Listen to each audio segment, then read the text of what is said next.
Abwenjura aho muremo mbarara abo abantu bagabe bigezo zaikashayishatu batakaherize murmogo.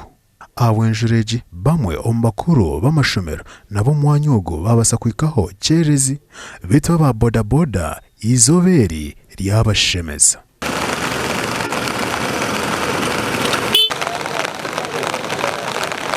Ubuzamu korata senti na buri kimwe kibanzitamna ku 29 mbene enjure gumisemo negwa kora kasenti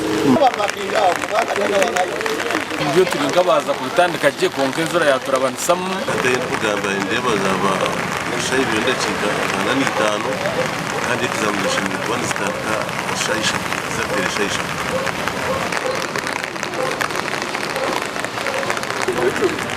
para Ahmed Western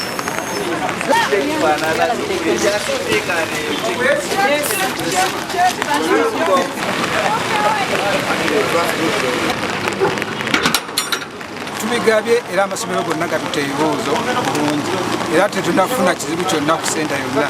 Bwanyuma twayikaho omu mashomero kandi oku abeegi twabashanga baherize kwetegura abandi barino bakeberwa okuza kutandika ebizamu ebi.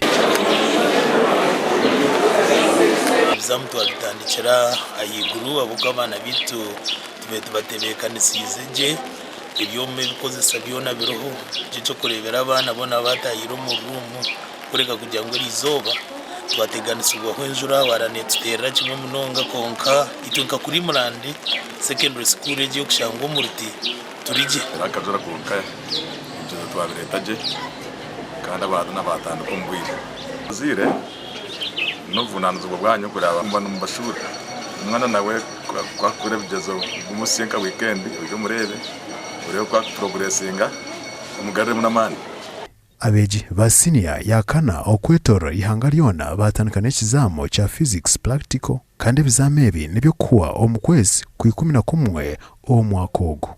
Nkambara municipality abo ebizamu ebi eine center 82 kandi omusentezi abeegi 38 nebo bayihandikise okubikora. Abwa TV West ndi Senyomo Gideon.